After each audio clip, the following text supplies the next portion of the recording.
All right, partners, are we all really prepared for this creepypasta video? Because I'm certainly not. Not really, but this is something we all have to face together as grown and strong, tough men. Joseph isn't even grown or a man since he's a child. You really think Joseph is going to survive this video? You know what, Donald? I bet you I'll not even scream a single time throughout this entire tier list. Oh yeah? You want to bet? Yeah, what are we betting? If you scream just once during this tier list, you have to shave off your eyebrows and hair. What? I'll look like an ugly mole rat. Yeah, you're definitely going to shave your head, lil bro. How about this? If Joey doesn't scream, we'll all shave our heads and eyebrows instead of him. Are you insane, Towers? Do you really think I'm going to shave off this tremendous hair? Yes. Do it, I agree. Honestly, I'm down for this bet because I know Joey is a weakling and going to lose. You know what? I think you're right. There's no way this scaredy cat will not scream just once, especially when we talk about the Russian sleep experiment. What in Grandma's biscuit and gravy tarnation? Dog, you ain't funny for doing that. Oh wow, I'm shocked that this old man didn't scream. Yo, Joey, are you there, bro?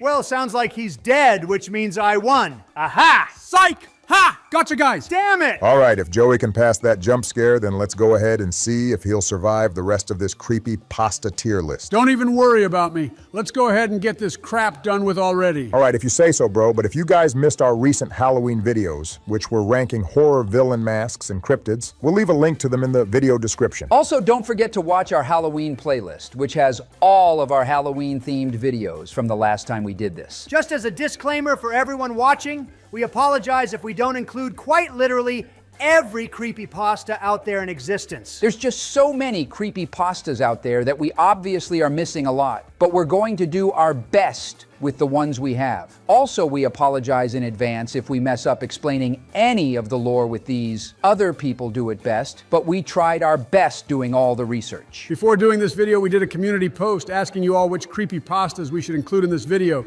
and we're going to include some of your guys' comments from that community post. So make sure you guys interact with our community post, and let's go ahead and talk about the first creepypasta, which is the classic Ted the Caver. It's only right to mention Ted the Caver first, because this is considered to be the first creepypasta ever which started this whole entire genre. This was originally posted back during March of 2001, and it's written as diary/blog entries from Ted, who explores a local cave with one of his buddies. On their cave journey, they find strange markings, unnatural passes, and a locked-off chamber, but it gets weirder the more they go deeper into the cave. The deeper they get, the shorter their diary entries get, and they start to hear unexplained noises, echoes and sounds that panic them. But Ted and his friend want to keep exploring deeper into this narrow cave shaft because they believe the deeper in the cave they go, the stranger and more threatening the cave becomes. After a while, their journal entries stopped and their fate was uncertain.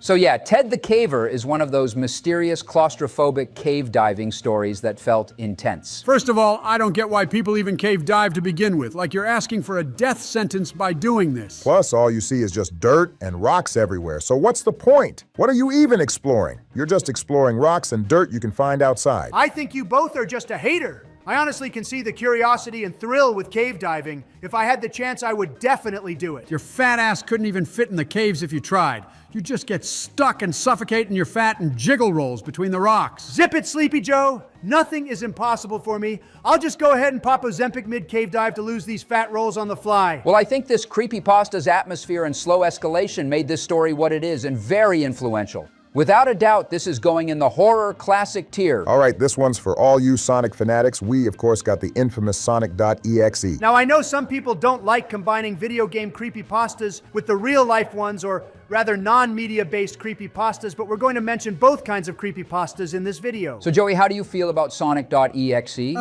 He's a very silly-looking hedgehog, am I right, ha? Come on, Joseph, doesn't Sonic.exe scare you even just a little bit? No? Why would I be scared of video game pixels inside of a video game? That's exactly why it should be scary. Because what this creepypasta does is weaponizes a nostalgic beloved video game character into an uncanny horror that makes you see Sonic as a vicious hedgehog. Sonic.exe started as a 2011 creepypasta about a haunted Sonic game CD. A guy opens the disc, and as he plays it, he notices that the game is corrupted and the title screen shows a blood-eyed, possessed Sonic. As he plays, he notices the game levels are dark and twisted, with Sonic going on a bloodthirsty rampage on the different characters in the game. And as many of you know, there is a fan-made Sonic.exe game that you can play that even PewDiePie and Markiplier played 13 years ago. Who's PewDiePie and Markiplier? They sound like a load of randoms to me. You've got to be joking, right? Oh, just ignore him. Joseph is definitely rage baiting as he always does. Yeah, nice try, Joey, but we ain't falling for your rage bait. Dang it, but it's fun rage baiting. It's annoying. But one of our viewers, Dr. A. Oblivion, says Sonic EXE, that traumatized me. Bendy and Boris 5738 says Sonic.exe has to go in the classic tier. Look at the impact it brought. Stacy Koshia 9111 says Sonic.exe. I know the story is not good, but it is an iconic creepypasta. And finally, IHN90 says Sonic EXE is horror classic just because of how iconic it is. Well, since lots of you guys seem to think he's a horror classic, let's put Sonic.exe into that tier because of how mainstream and well-known it got. Now you're the one rage baiting us for not putting it in a lower tier, Barry. I mean, I think good tier is a fair placement because many people think the writing of Sonic.exe is a bit amateurish compared to many other creepypastas out there. But I don't think people care since it's an evil Sonic, and that's all people care about anyways. But I think we all can agree that Slender Man is far better and more iconic than Sonic.exe. Well, that's a no-brainer, bro. Slender Man has been causing trauma since his inception in 2009. 2009? Gosh dang, I'm getting old. You've been old for the past 30 years, you idiot. Shut up before Slenderman will get you. Oh, trust me, I'll be the last person on Slender Man's list. I think I could probably take this faceless freak on if I tried too. Faceless? Should we piss off Bill and ask him if Slenderman has a face? Remember what happened last time? Why the hell is Slenderman even on here? That ain't no mask, that's just his face. That's not his face either, because Slender Man has no face. Which means it's not a mask. But it's not a face either. Yeah, like I said, that is his face. But as I said, he has no face. Yeah, that's just his face! Dipshit! Oh my hell. But he has no face, dagnabbit! Damn it! I'm not having this conversation. I'm done with you. Get a life! Gotcha, bub! Haha, somebody text Bill right now. I'll text him since I'm the king of rage baiting. Yeah, you are. Anyways, Slender Man is the reason why my ass is never going in the woods late at night. But for those that don't know how he came to be, back in June 2009, a guy named Eric Knudsen, who went by Victor Surge online, created 2 creepy black and white photos for a Photoshop contest on a forum called Something Awful. In the pictures he made, this tall, faceless figure was standing in the background near a group of kids which looked real and unsettling at the same time. And that's all it took for the internet to lose its mind and turn him into a full-blown legend. Little did he know the impact those photo edits would have. His faceless face, super skinny figure with his creepy tentacles just puts chills down my bony Biden spinal cord. Bony Biden spinal cord? Bro, what? Bony Biden spinal cord in itself should be a creepypasta. Oof. You confused me, Joseph. Anyways, I think the reason why Slender Man works and why he's scary is because he's intentionally very vague and mysterious. Yeah, and that lets your imagination fill in the terror of what he could be and could do, especially while looking at just any photo of Slender Man out there. They straight up give me the heebie-jeebies, bro. You got that right, partner. Looking at the photos of him out there, he actually looks like he could be real and been lurking among us for centuries. Here's what one of our viewers had to say about Slender Man. Mikhail WJ says, I mean, you already got the GOAT of creepypastas in that image, but I'ma say it again for folks in the back. Slendy! Slender Man! He goes on to say, Homie ignited the internet and became an internet culture icon. Even now, most folks who were here during the golden age of YouTube, Tumblr, and even freaking Facebook remember this guy. He's iconic, plain and simple. Growing from, I believe, just posts that rose on Something Awful forums, he became a staple of the internet in the 2010s, a simpler time when creepypasta was the peak content you'd share with your friends. Slendy ain't just the GOAT because he's an infamous and memorable creature/being. He's a reminder of a time when many of us were younger and newer to the rising internet. A time when such stories of tall, faceless man in a suit would haunt your effing dreams for weeks. And finally, he says, gotta be at the top, bro. End of story. Much love. But wow, what a tremendous comment and sum up of everything. GG! I got taken back in time to 2010 with that one for sure. True that. That comment whacked the mole in the hole just right. What about that sad 2014 stabbing that Slenderman apparently caused in real life? Oh yeah, partner. That stabbing incident was really horrifying. Basically what happened was that in 2014, 2 12-year-old girls lured their friend into the woods, playing hide and seek, and let's just say that both girls poked her 19 times with a knife, leaving her with serious injuries. The 2 girls that did this claim that Slender Man told them to do this. And they also said that they wanted to prove their loyalty to Slender Man because they thought that committing the attack, they would then become servants of Slender Man and eventually be allowed to live with him in the forest. I'm glad the girl survived the attack, though, so thank God for that. Aside from that, though, many really fun and nostalgic games like Slender the 8 Pages, Slender Rising, and many more absolutely scared the iPod Touch right out of my hands back in the day. Oh yeah, bro, those Slender Man games on your iPod Touch or iPad were classics. Even Slender the Arrival was dope too. So overall, Slender Man is going in that deserving horror classic tier. Next up is subscribing for more Halloween-themed videos like this.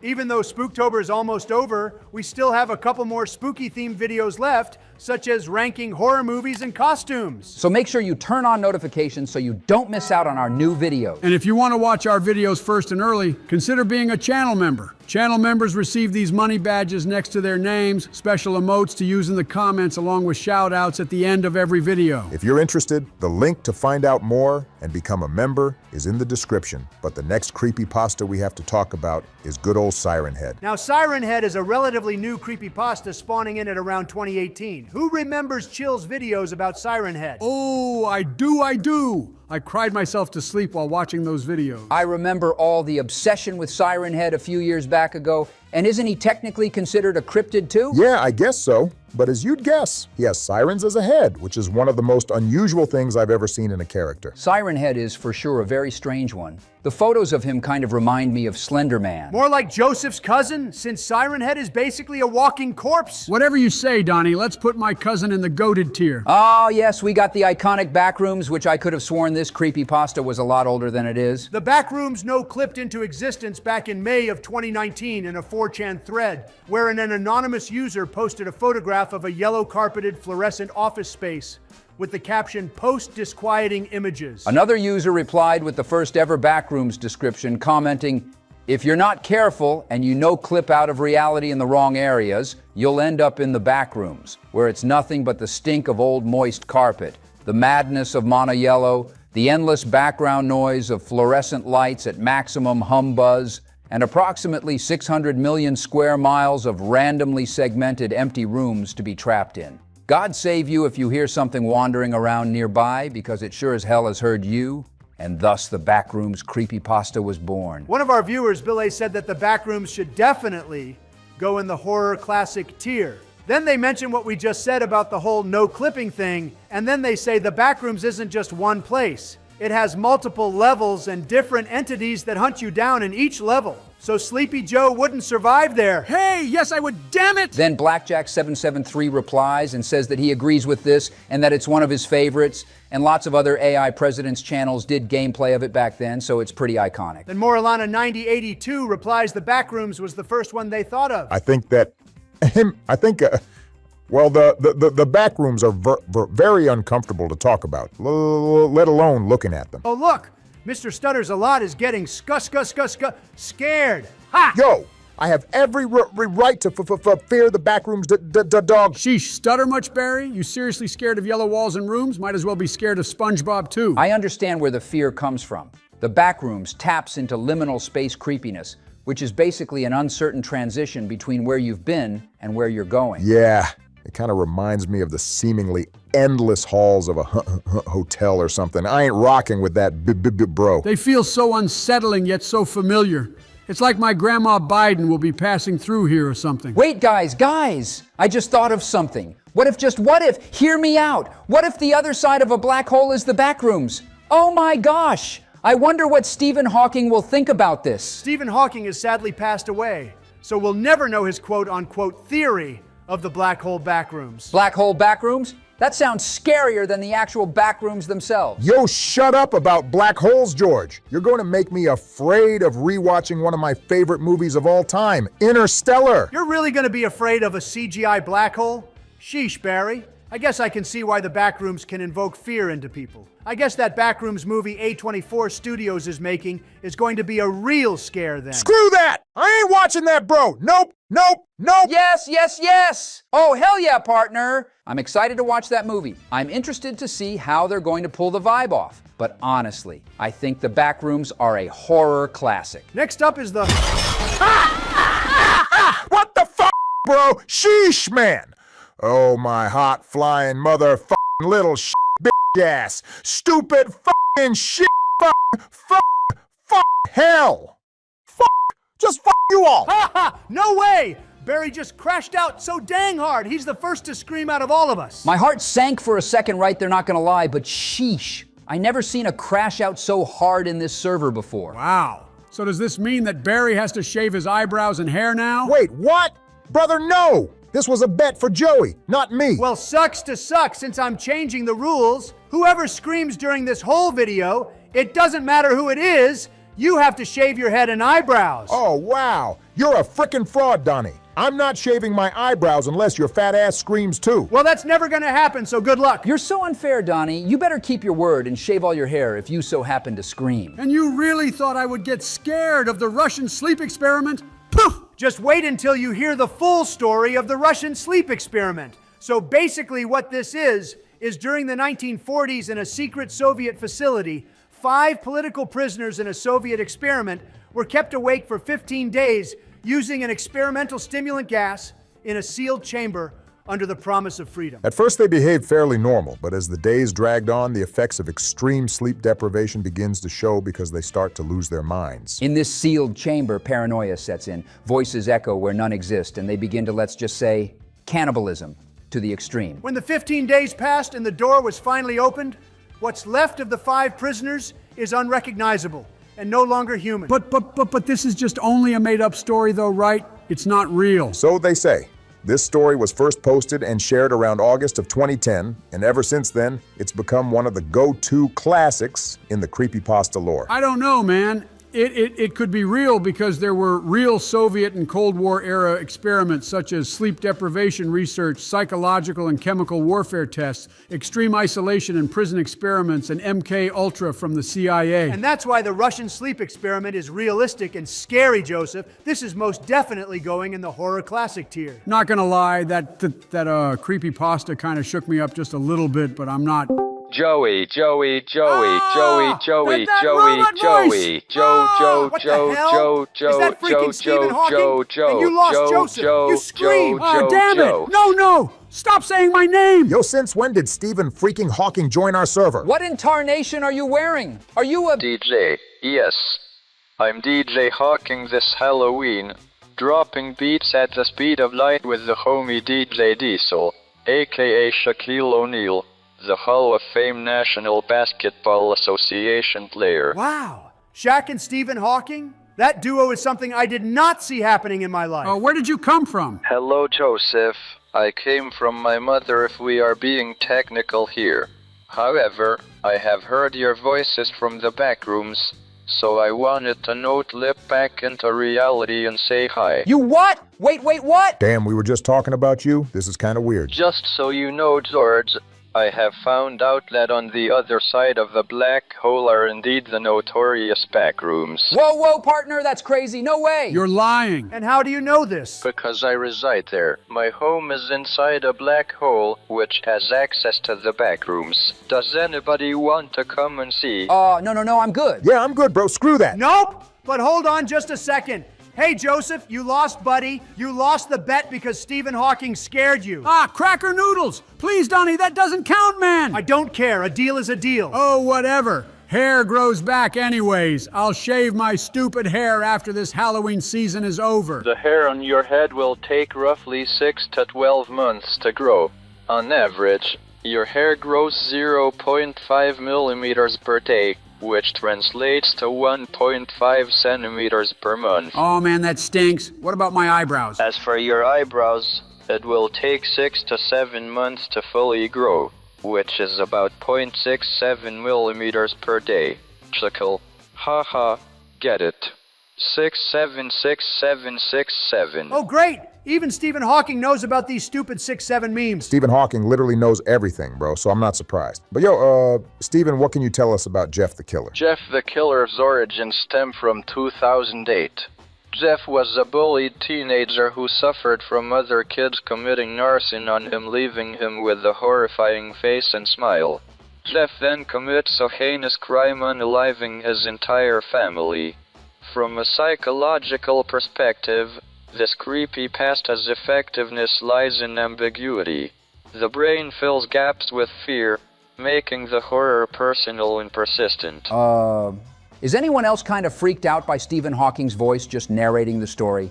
I don't mean no offense to your voice, but when speaking about something dark like that, yeah. It's DJ Hawking for your information, Zort. Oh, sorry, my bad, partner. Not gonna cap, I think Hawking's voice amplifies the creepiness of these creepypastas. Some of your viewers left some comments about Lef the Killer. Lowe's Lasher says that Lef the Killer is the Oatly. Then Plaxon Howard 8955 says Lef the Killer is an iconic creepypasta. And Chris0281 says Lef the Killer, 100% one of the Oatlys. So what tier should we put Jeff the Killer in? Analyzing Lef the Killer through a mimetic and psychological lens as well from your viewers' comments, I would categorize him as a horror classic tier. His narrative exhibits high information entropy, ambiguity in origin and appearance, which maximizes cognitive fear response. And the one thing you must always remember, especially Joseph, don't go to sleep after thinking about Jeff the Killer or else he will get you. Chuckle. Oh my gosh, I'm never gonna sleep again. I'm gonna drink like 20 monsters tonight. Now don't be boring us with your nerd and science-y talk, or you'll get banned. You cannot ban me, Donald. Just like a good friend of mine once said, I always come back. All right, then. Next up, we have good old Herobrine to talk about. Now, who else remembers those classic Minecraft Pocket Edition videos from like 2012 about finding Herobrine? Hell yeah, I remember. Those Herobrine videos are like time capsules, bro. Especially this one with 71 million views. Like, sheesh. But Herobrine is fake news, and those videos are a scam. I don't know how they managed to fake those videos, but Herobrine is not real. No, Donnie, Herobrine is indeed real. I saw him only once when I was mining for diamonds. I was playing Minecraft Pocket Edition with my son Hunter like 15 years ago, and Herobrine killed both of us. Unfortunately, you're telling a lie, Joseph. The official game creators repeatedly stated that Herobrine does not exist in the Minecraft code. I swear I saw Herobrine with my very own Biden eyes. I'm not lying. Your Biden eyes have deceived you and your crackhead son. Haha. What did you just call my precious Hunter? You take that back. Ha! Nice one, Steven. I agree, partner. Herobrine was a big part of our childhoods and is unforgettable. I'm putting him in the good tier, though, because there's really not much to him compared to some of the others on this list. What's scarier? Me and Minecraft are in The Simpsons. Or The Simpsons version of me in Minecraft. What the hell? You were in The Simpsons? Yes. I was in a handful of Simpsons episodes because The Simpsons is the best thing on American television. Are you not hip to the pop culture, Donald? My daughter, Lucy, knew one of the script writers for The Simpsons. He said he would like to write an episode involving me. I accepted immediately, because it would be fun, and because The Simpsons is the best thing on American television.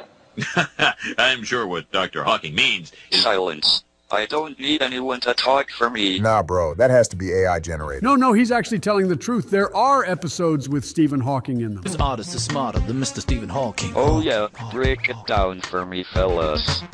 See, I told you. My Halloween costume is based on what they dressed me up as in that one episode. They even made Simpsons toys of me too. I am really that guy. Haha. Well, I guess you learn something new every day, partner. Anyways, the next infamous creepypasta we have is the Red Mist Squidward. Or also known as Squidward let's not say that word, but rather Squidward Sewer Slide. This creepypasta was posted in September of 2010, and this is how the story goes. The production team of SpongeBob SquarePants was analyzing the anticipated premiere episode of the 4th season, but as the visual data unfolded, the animators and editors exhibited acute psychological distress in response to unexpected violent imagery and anomalous auditory phenomena that were not sanctioned within the original parameters of the project. Basically, the episode begins with the title card of Squidward's Sewer Slide, and Squidward is playing his clarinet horribly at a concert, and the whole crowd seems to have red eyes, and they all boo at him for his horrendous performance, which drives him sobbing and depressed at home. Squidward's eyes then turned bloodshot red, and a voice is heard saying do it, and the camera pans to show Squidward holding a shotgun, and then that's where the tragedy occurs. Wow. That's just dark, man. I think my childhood is ruined. This image of Squidward is actually based on the Red Mist creepypasta and was featured in Season 12, Episode 15, called SpongeBob in Random Land.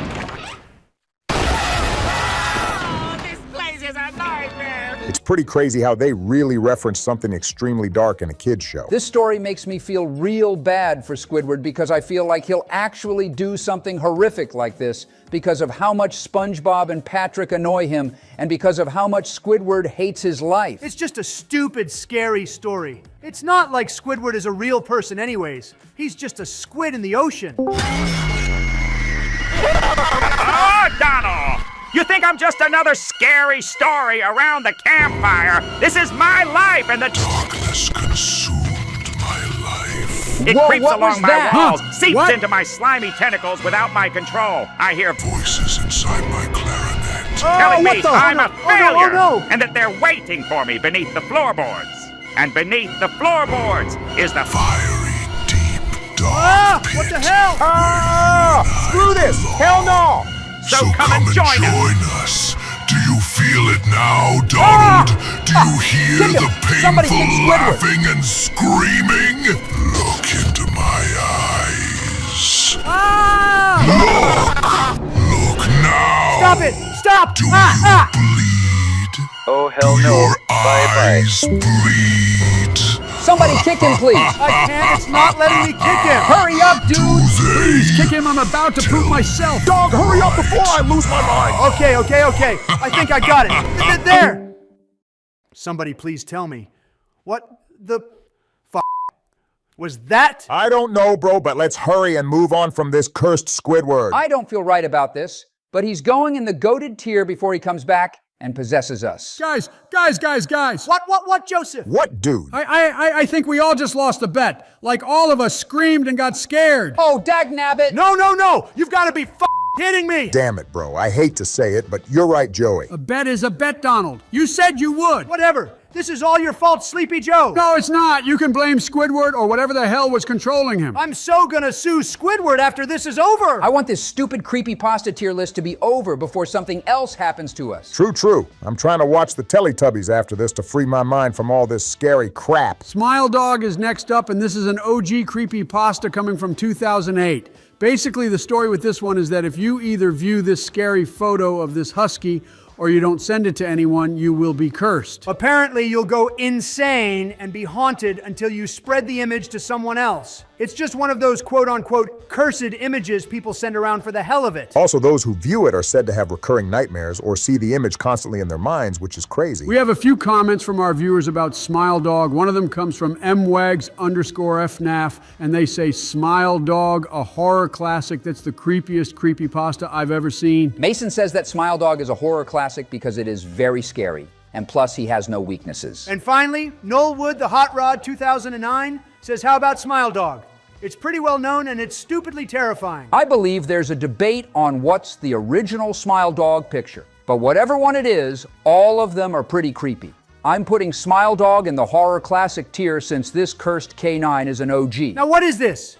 I've never heard or seen this one before. Oh, come on, this is NES Godzilla, Donnie. You and I should know this because we were alive back when the NES was popping. One of our viewers, Vincenzo Marino Stylex, says Godzilla NES is an easy S tier. This creepypasta began in around 2011 and centers on a man named Zach who receives a copy of the Godzilla NES game. And as he begins to play it, everything is normal until the game glitches and starts acting strange. The visuals of the game become distorted and a spider-like creature named Red reveals itself as the culprit behind the strange happenings with the game. This entity has control of the game, so these quiz levels begin to pop up, and as Zach plays, Red asks Zach bizarre and intrusive personal questions tailored to him. Overwhelmed by the entire game experience, Zach then sells the NES cartridge on eBay to get rid of it. So what? There's nothing that's scary about this. I don't know, man.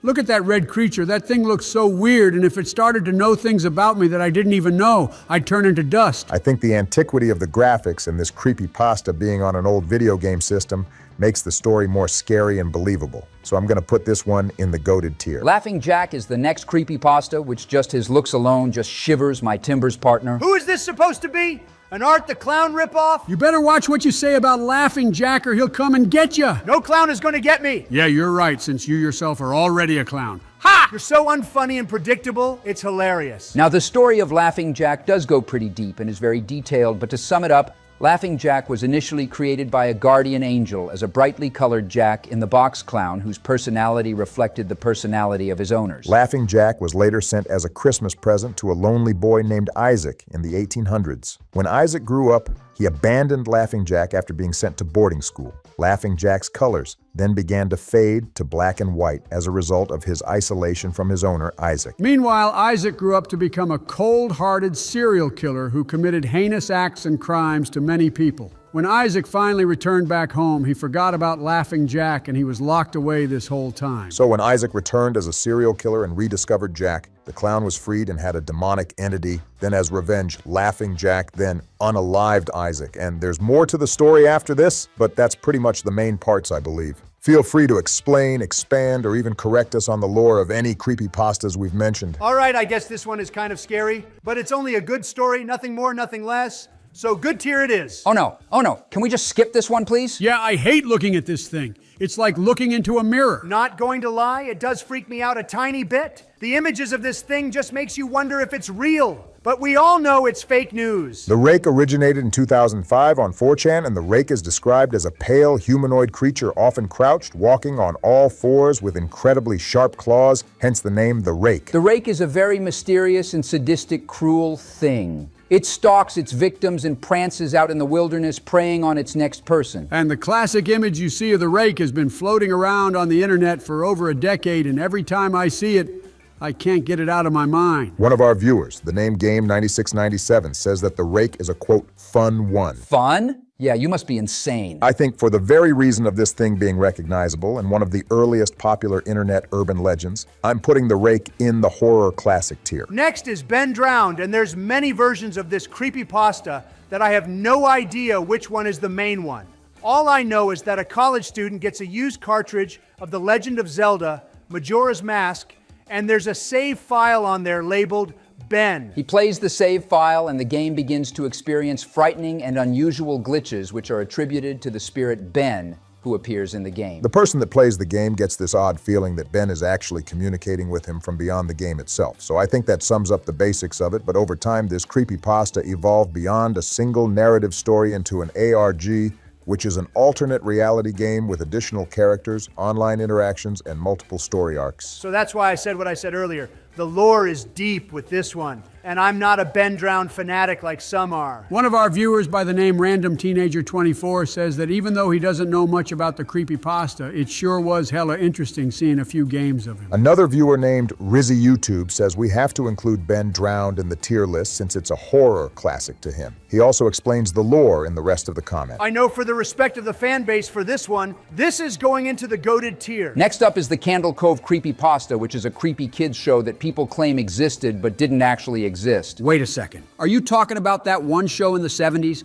Isn't there that one character named Skin Taker? Huh? Wait, that does seem kind of familiar. Bro, did you not hear what I just said? I said this show didn't actually exist, dude. Yeah, dude. The whole idea of this creepypasta is that back in 2009 in various forum posts, people shared what they recall are nostalgic memories of this show, Candle Cove. Some people recall happy memories of the show, and others' recollections of the show get darker, claiming that there were very odd characters, weird screeching noises, and just very odd things. People couldn't vividly remember the same thing about this show, but know that it existed because all of these people had the same memory that Candle Cove was a real childhood memory. A crazy twist to the whole thing is that a user's mother reveals that during the time the user claimed to be watching Candle Cove, the TV was actually showing nothing but static. This implies that the show was a shared supernatural phenomenon that only children could perceive. But it was real. I seriously remember watching this show in the 70s. Yeah, bro, I remember it being like a pirate-themed show with like a talking ship and some girl named Janice. You're just probably thinking about the Muppets. No, man, I swear, like actually. Are you guys trolling or? No, I promise I'm not. Like really. Yep, he's trolling. No, Donnie, Joey and I aren't lying, bro. Then,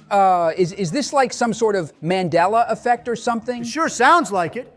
It's kind of like how people remember the Berenstain Bears as the Berenstain Bears. It's Steen Bears, not Stain Bears. Or how apparently the Fruit of the Loom logo never featured that cornucopia with all the fruit in it, which I refuse to believe. No freaking way. Am I really having a false memory? Oh my gosh, we've been bean-boozled. And that's where the Candle Cove creepypasta gets ya. This whole thing plays on the idea of distorted or shared memories, suggesting that a group of people could collectively remember something that never existed. Sheesh, I'm mind blown, bro. Please let us know in the comments if this is the same for you. What's crazy about this is that in 2016 on the channel network Sci-Fi, a show called Channel Zero Candle Cove released, which is based on the story and lore of this creepypasta. It has a high rating on Rotten Tomatoes, so it may be worth checking out, but I'm putting this creepypasta in the good tier for how much this relates to the real Mandela effect people have experienced. The final creepypasta is Max and Ruby, episode 0004, which is a very dark spin of one of my favorite shows of all time, Max and Ruby. This is kind of like the Red Miss Squidward creepypasta, where in a lost episode of Max and Ruby, it shows both of their parents dying, which leads Max to despair and doing the same thing Squidward does in that creepypasta. The episode ends with a chilling message that says, "Death is our only release." There's more to the lore, but if we explain more of it, YouTube is not going to like it since it gets very dark. There have been fan-made reimaginings of the episode on YouTube, which is what you're seeing in the background, and they are really, really something else. I think it's extra horrifying when your favorite childhood shows and memories turn into something grim like this. That's why this Max and Ruby Lost episode and other creepypastas similar to this really get you at your core. So let's put it in the good tier, and that right there wraps up our creepypasta tier list. We did our best with explaining each of these, and we're sorry again if we misexplained any of them. Be on the lookout for our next Halloween video, which is ranking horror movies, and after that, we'll do our best to squeeze in the Halloween costume tier list before October ends if we can. And since we all unfortunately lost the stupid bet about shaving our hair, we'll do that after Halloween season is over. And now it's time for member shout-outs. Shout out to Zeno Eric, Mr. Animation, Sub-Corrupted YT, Joshua O'Malley, Joey Yaman, Misty Gilbert, Reese Mota, Sir Braun of the Blackwater, and Ichigo Kurosaki for being our wonderful channel members. More shout-outs to Speaker Exists, Amar Bernard, Silver Prime, Stephen Swan, Brandon Flynn, Alpha Diamond, Tension Max 412, King Jax Gaming 420, Chris Nairouz, Nostalgia Network, and Joe V Gaming for being our awesome channel members. Even more shout-outs to Hitman Fan 47, Gamer, Mevins 2001, Hunter Thompson, Lamarian Harris Franklin, SRF, Bear Dozer, Gabe Dudas 2, and Spectre for becoming our stellar channel partners. And finally, shout-outs to Iceman 42, Wes Calloway 1, Latura Coleman, Animations Guy, Brandon Ayala, Omnilude, Fabian Moans, and Wilson Films 50 for being the most goodest, bestest channel members. Thank you for watching and have a good